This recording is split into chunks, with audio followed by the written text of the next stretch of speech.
Hey, so good Hey, afternoon. Yep, it is technically good afternoon, everyone. Welcome to season two, episode 17 of Living in the Texas Hill Country. Um, we are going to be talking about, we're going to do some understanding hay. And as you can see, we are joined with by Brad Rader. This is our first like live, well, I in mean, the we're always field live, but experience. yes, our first like field session because I feel like this is, I mean, the best way to like talk about hay is to actually show some things. So I guess thanks for joining us, Brad. Thanks for volunteering your shed and your hay Yes. to share with us. Well, thank you, Liz and Carly, for asking me. And probably I've learned a lot more about hay in the last 4 or 5 years than I've really wanted to because of the drought. And then we also, so a little bit about myself and my family. I'm the county agent there in Gillespie County, but we also run about 1,500 acres west of Fredericksburg. We have some farmland on the White Oak Creek, which was on a 50-year high rise this past month. So dealing with that. But anyways, we grow some hay here that we feed our cows and a little bit to our sheep, and then we also buy some semi loads of alfalfa to feed our. We've got a 250 registered Dorper ewes. And typically we don't like to feed a lot because that costs a lot of money, but the drought hit us. And then also we had some guard dogs that didn't do their job for a while, and so we were having to keep a lot of sheep up around the house and in some traps trying to get a new set of guard dogs going because coyotes, we were just getting overwhelmed with coyotes. And luckily between us and the neighbors, we caught about 15 of them. I think they just they multiplied overnight one year. And so we were keeping everything pretty close and feeding lots of hay. And so I bought a bunch local and also off, and so learned quite a bit about feeding hay. And So I think it's go some of ahead. those like basic things that there's more to know about hay than I think a lot of people think there is to know. I Very mean, much so. Very much. Yes. You know, just so I'm gonna turn my camera around and forgive the junk. There wasn't a junk eraser on Zoom. So we're here and we're just looking at this is some old stack hay where I could sit and not be in the sun. Um, and yeah, we got three different kinds of hay here.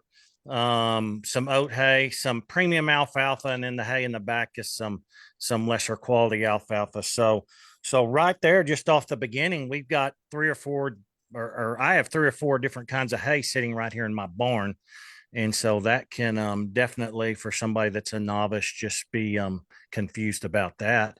And then I'm going to pan yes. over. This is a bale of Sudan that I brought up with the Bobcat hay grazer, and that's what we call a round bale. Or for some newbies, some people even call it circular bales.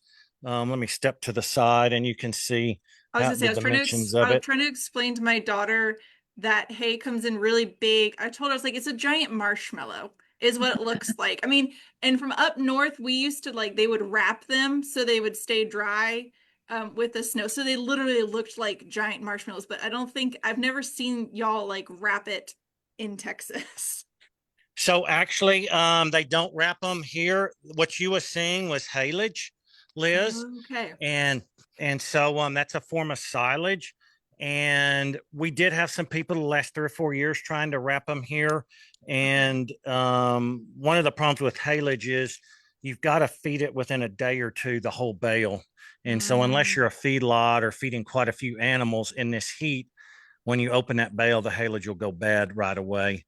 So that could be a whole nother series. It makes a Right. very good hay, but Sorry, continue with your. I just was like had to throw in there, but they look like giant yep, marshmallows. very Shape much of a so. giant The marshmallow. marshmallows, we've seen them, see them all the time. Mhm. So right now we've got different types of forages that we can put up.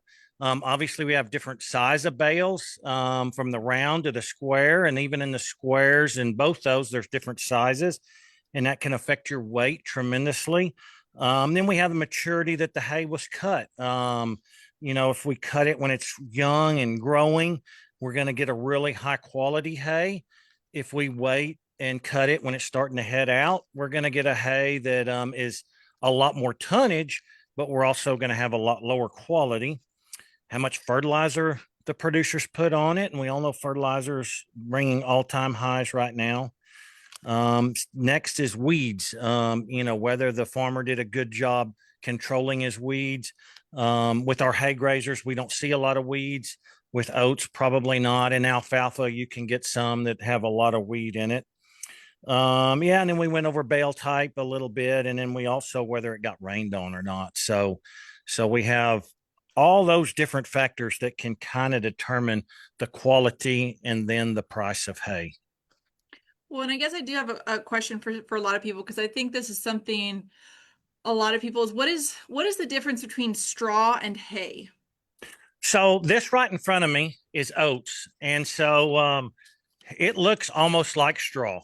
Mhm. And so the difference between straw and hay, a lot of times straw is we're baling it after the seed has been combined and it's coming out of the combine, and all that's left is kind of the stalk. If you see those stalks up there, there's very little leaf on it.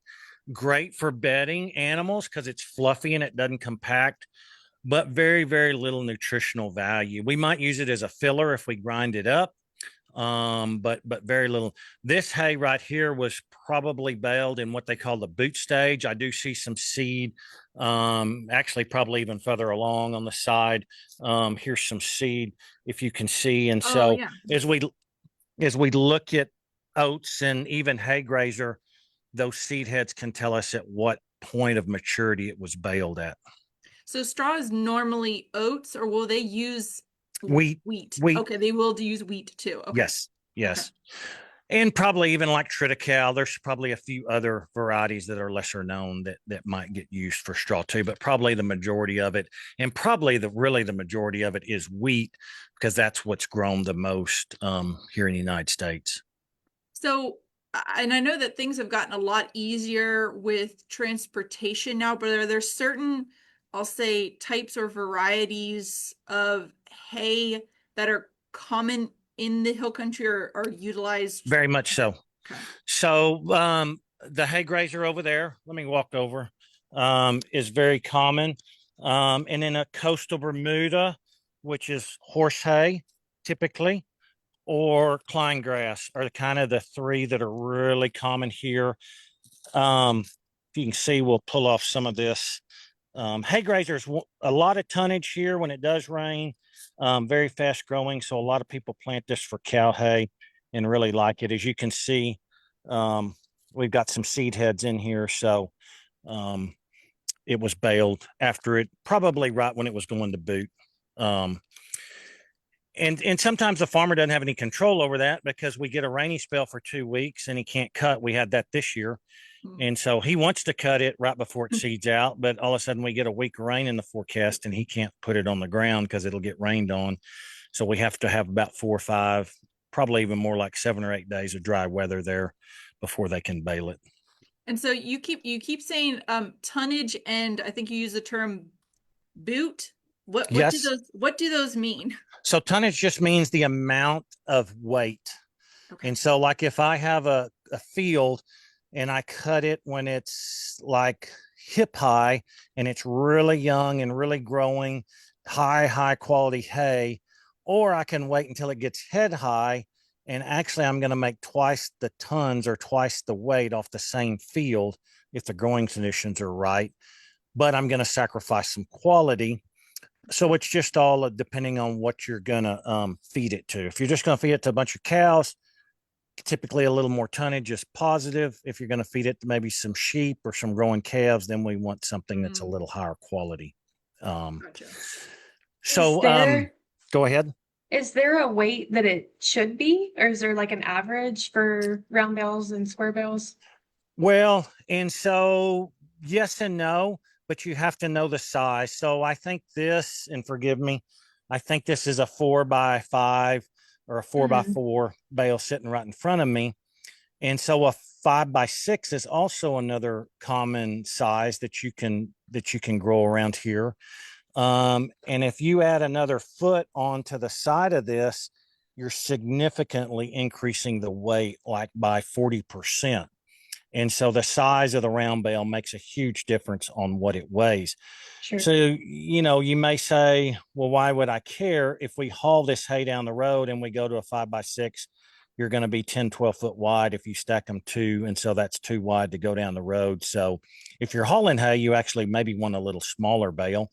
Also, if you don't have a very big machine, like my Bobcat back here in the back's older, but it'll move a decent sized bale around. But if I get something much over 1,000 pounds, which round bales typically don't weigh much over that, I can't move it. The ass end will actually come up. And so, like when I get in these big square bales here, and when we talk about freight, this is all alfalfa. What we usually bring in, it's higher quality than what I can produce here on average, almost always. But the square bales, they can stack more on a semi. And so freight becomes a huge deal because we're shipping this either out of West Texas or probably Colorado or maybe even as far away as Utah. And so I can get a lot more weight on that truck and fill a truck up and maximize my freight, if that makes sense. Yeah. Yeah. And so, cause yeah, we don't really do alfalfa around here. I think maybe like closest would be maybe some parts of the panhandle. It is. And so the really good cheap alfalfa, I say reasonably priced alfalfa, you almost got to go out of state where they grow a bunch of it. Cause Gotcha. if you just grow a little, that stuff gets bought up real fast by the surrounding people. And so, so even if it's closer, harder to get, probably going to be a little bit pricier because they can charge a little bit.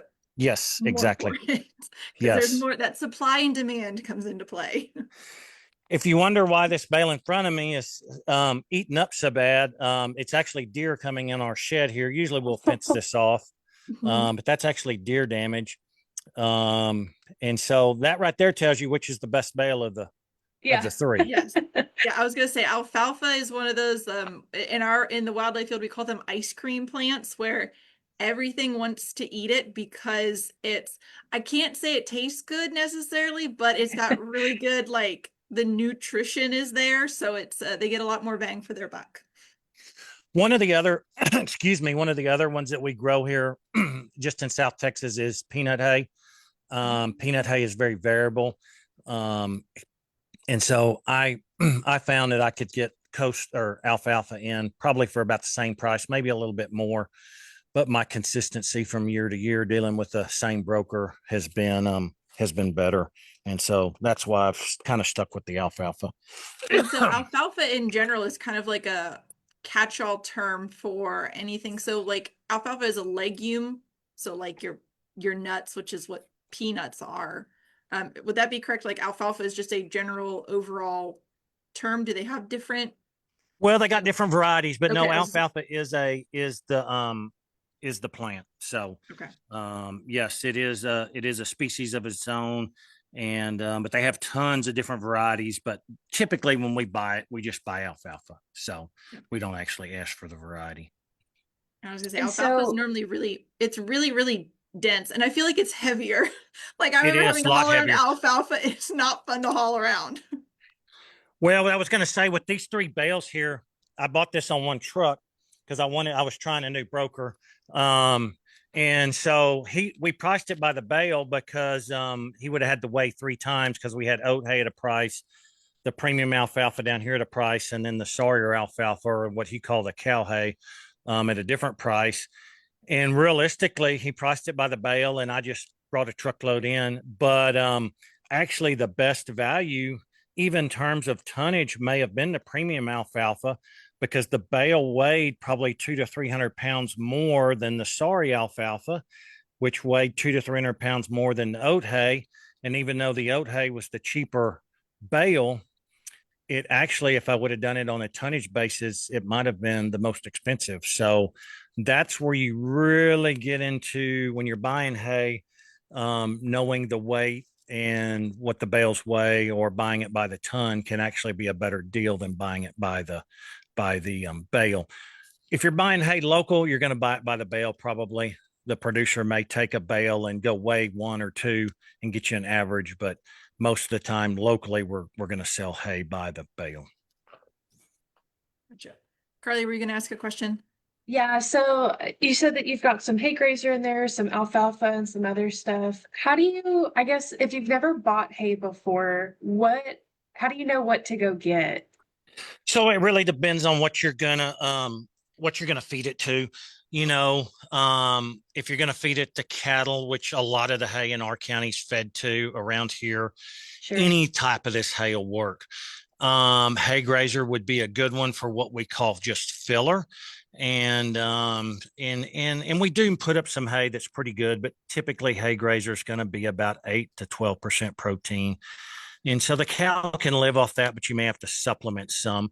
Some guys have been going to feeding alfalfa is kind of the one you can feed it to horses, cattle, sheep, goats, anything.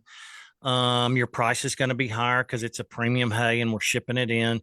But like I can buy this premium hay for probably close to 300 to 400 a ton, depending on time of year and stuff.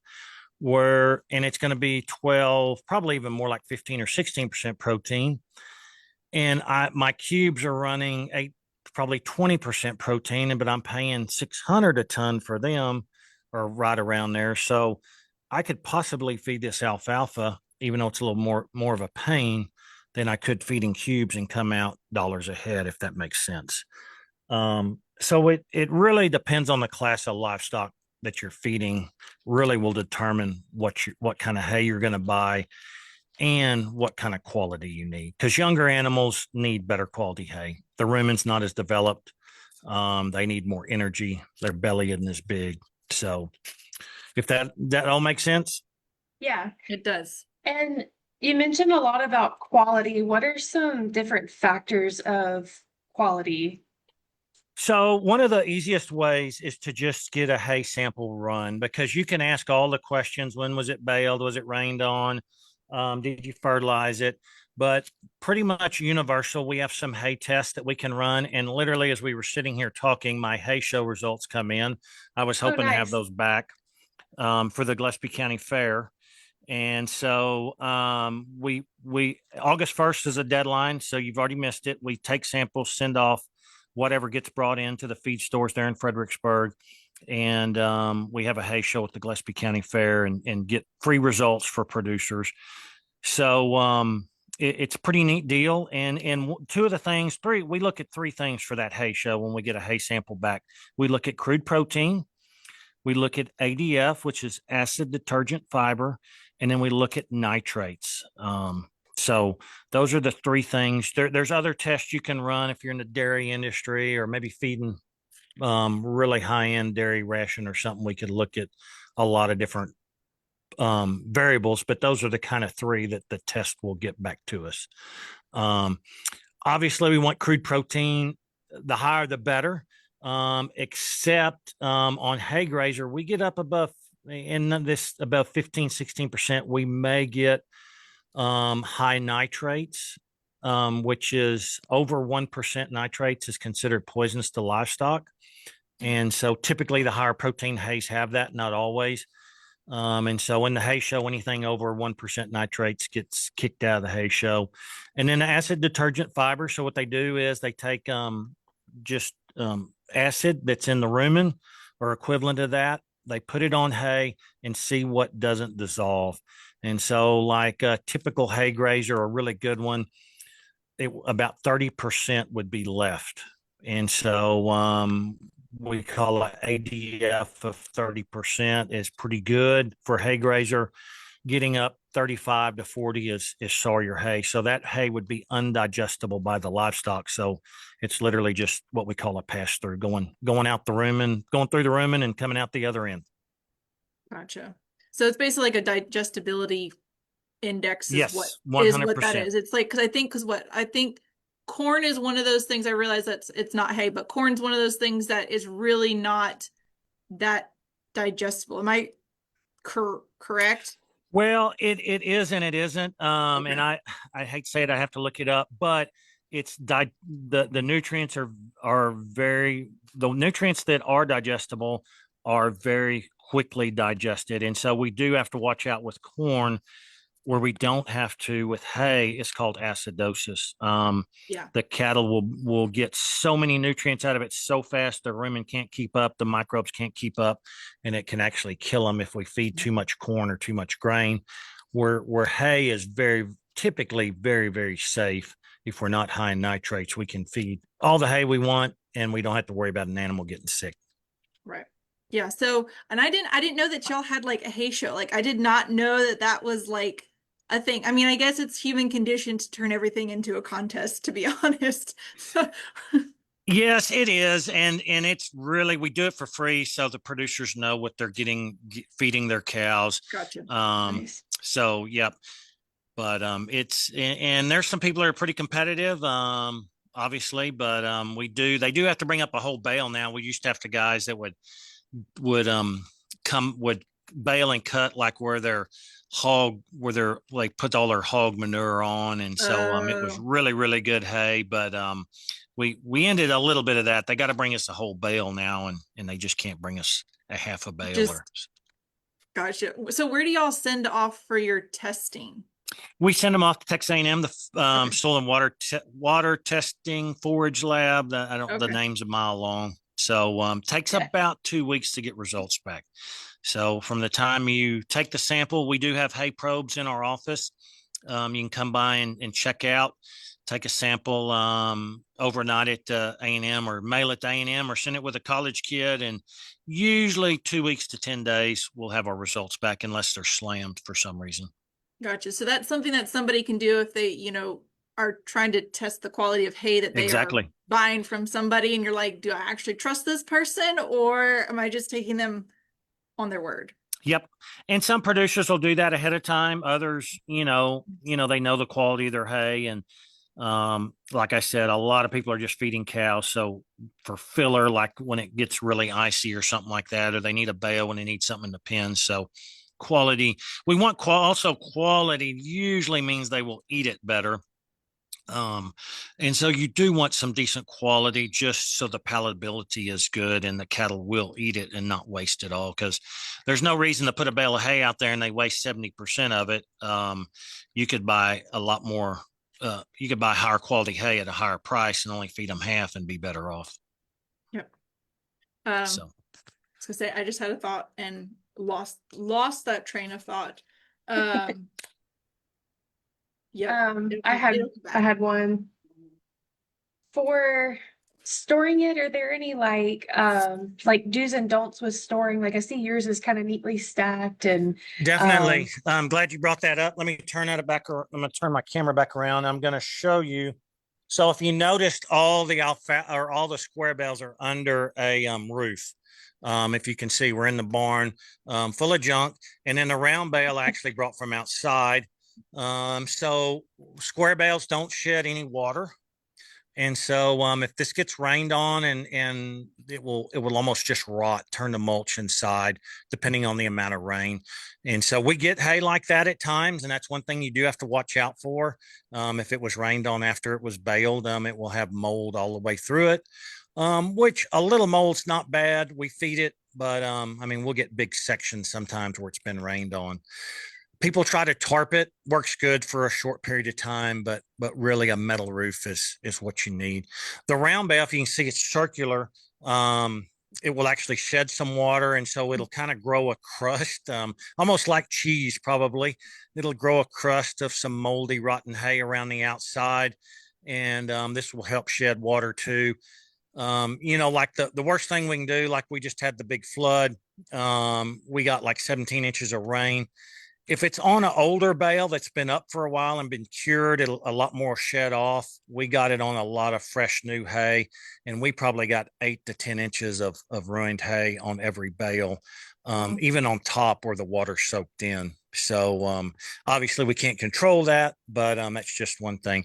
You also notice that round bale there is sitting on a pallet. We grind some of this hay. If you don't sit them on pallets, the moisture is going to suck up through the bottom and ruin the bottom 6 to 8 inches of hay. Very, very typical. And we have a ton of hay that we don't store on pallets, just knowing that's going to go to waste.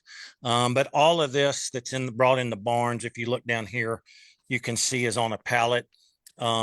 We paid some money for this, more expensive, and so it would suck moisture up even under the shed through the bottom of the bale and ruin the bottom 8 to 10 inches of that bale pretty substantially. So before, if you have a bale that does have a little bit of that mold on it, will you clear that off before you feed, or will you just at some point you just call it a loss and it's just a bad bale and you just kind of chuck it or use it for something else? So 3 ways. A lot of times when we're feeding cows, we're just dumping hay. Like we got a cold front coming in. It's going to be nasty. We'll just take that hay out there and dump it. The cows will sort it. And so we'll just put it out there. And the cows, if it's good quality hay, the cows do a good job of cleaning it up. If we're feeding it to sheep and goats, we actually have some special feeders from Lomita they're fairly expensive, but we put that hay in. If we don't take all the moldy hay out of that, the sheep will not eat through it and get to the good hay. They will actually sit there and starve to death.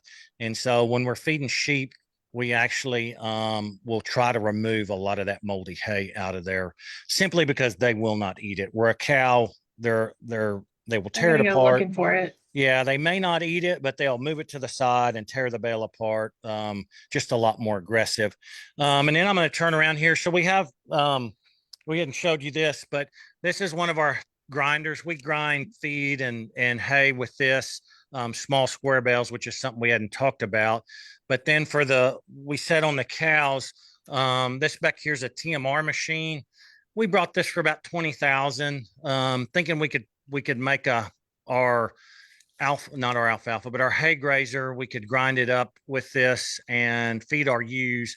And they would eat 100% of it. Maybe didn't work out super good, but we got it going last year. We bought a set of cows and they were eating parrot crazy. And we started dumping whole bales in here with the mold, the bottom and all. We take a little bit off, but we would dump it in here, grind it up, put a cheap byproduct with it, put a little oil or liquid feed on top.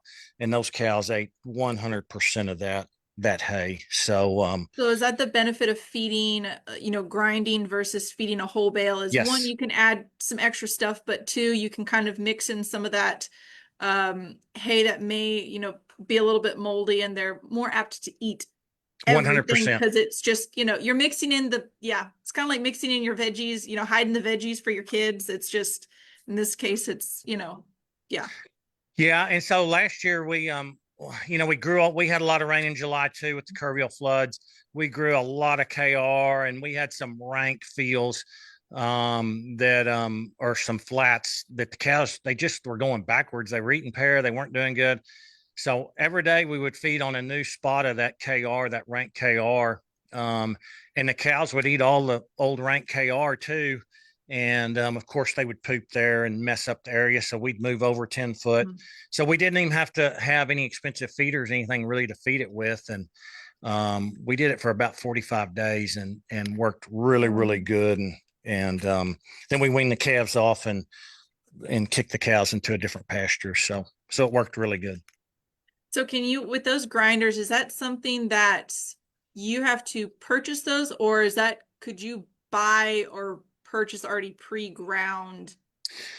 So you probably could purchase a pre-ground ration. It would probably come in either a half a semi or a semi. So storage is going to be an issue. You're going to need bobcats to move it and trucks to feed it with, or a dump trailer. So that's where it gets a little harder.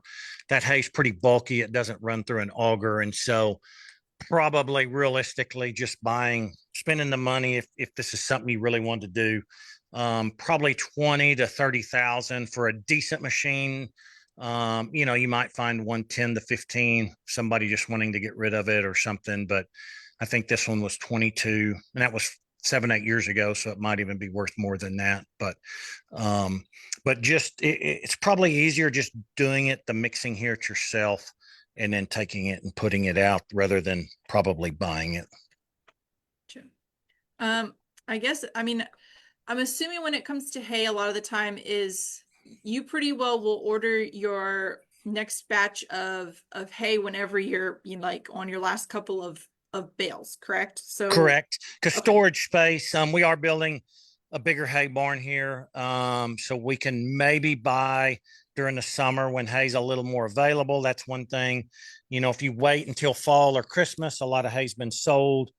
You might have to pay a higher price, or you're getting a lesser quality. But so it just depends. But typically you'd like to buy a lot of your hay right now if you need it. That way, you're kind of buying it when there's the glut. Hopefully, not hopefully, but if you're buying it, you want it to be a glut where you can get a good price. And so, if you can buy it now or pay for it and say, hey, I'll come get it this fall. Some guys will let you leave it on their place if you're buying it local. And so does hay, as it's like with a lot of things, does hay go down in quality as it sits longer? Like assuming perfect case scenario, like it doesn't mold or anything like that, does it stay the same nutritionally as it sits there, or does it just go down as time So progresses? Mr. Byer has run some hay there from his shop, and for 3 years in a row now, and just kind of looking at that, seeing what the quality is. From the last year, it didn't go down any. So last year's hay, we do know over time, no, probably hay's getting 3 and 4 years old. I would probably, not that I still wouldn't feed it, but if I needed something really nutritional for some younger animals, I would probably be concerned about it. But for cows, probably not. I would say, you could probably even store it up to 5 years and be all right. After that, you know, maybe the quality is going to go down definitely, but probably the palatability will probably even go down more than maybe the quality. Gotcha. So if you have some older bales, probably rotate them in with some fresher Yeah, bales to get that all used up so nothing goes to waste. exactly. And a lot of guys who buy hay probably use it all, and like you say, and then buy more. For those of us who produce a lot of hay, and we really don't sell that much, but I will, every year we'll throw 10 or 20 bales away that are 10 years old just because they're rotting all the Mhm. way to the ground. Um, and so we do probably waste quite a bit of hay here, but uh, hopefully it's hay that we hadn't purchased, even though you don't have some money in the hay that you produce as well. Right. So where are the like couple of different places? You've mentioned some of them, but where are some places that you can go purchase hay, and what are some like maybe pros and cons of going to the different places? Well, so if you just want cow hay, probably what I'd recommend, just trying to find a local producer here. There, I've heard it as cheap as $45 from decent producers. Probably more going to be in that $60 to $70 range. And then maybe even higher quality is going to get up in that $100 to $125 range per bale. And probably on an 800-pound bale. I mean, we're going to have lots of variation in there. Um, so those, just finding the local guy. Also, your freight's going to be less. You're going to have less time to haul it. If you're going to get it delivered, they're probably going to add $5 to $15 a bale to deliver it. Now, as we go and maybe need some alfalfa or some higher quality horse hay, the feed stores sell it. There's a hay feed store there on 16 South. The hay barn in Harper. I know there's Mr. Lindig and Stonewall does some hay. There's several of them that probably do a little more than just produce their own. They go out and buy some and then broker it just a little bit that are local. The good thing about there is you can drive up, you can look at it. You can get one bale, you can try it, and then say, hey, if the cattle like this, I'm gonna come back and buy 10 bales if you've got the room to store it in. So with all of that, that's local guys. That's one really good benefit of buying local, is you can try it and see if you like it before you go and make a major purchase. So if you need, I know I'm going to forget somebody, so I don't want to name, because there's guys that maybe specialize in horse hay. There's guys that specialize more in cow hay. There's guys that specialize in alfalfa. So we've probably got 7 or 8 different quote unquote hay brokers here in the county. They raise part of it, but then they also buy hay from other people and bring it in and sell it. And probably like if you're looking for somebody, your county agent probably knows Oh, we can give you Some 4 or 5 names. somebody that, Yep. or a connection of somebody to get you in touch Yes. with. Okay. Yeah, and that's one thing we didn't talk about. A lot of those guys will bring in small squares and bundles. They're 21 bale bundles, roughly. And so, if you a lot of producers around here don't put up square bales anymore just because of the labor issue. We're all getting lazy, and running out of kids to do work. So, the bundled hay that's brought in, is you can move around with the forklift, put it where you need it, and then bust the bundles and then feed the individual bales. The only bundler, I'm sure there's another one. Mr. Lindick has a bundler in the county, and I'm sure there's another one or two that's around, but that's the only one off the top of my head. Okay. And so going directly to, I'll say a producer versus purchasing from like a feed store, I'm assuming it'd just be a little bit more at the feed store than going directly to a producer. In Would you terms of be, what list? Sorry, I it, didn't understand.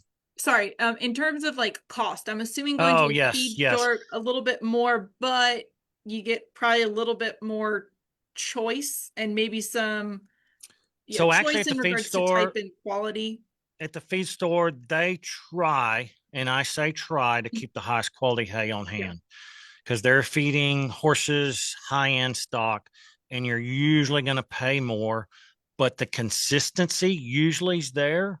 And not always. Sometimes we get short on alfalfa, and the consistency can fall off. And the hay stores just don't have a lot of control over that.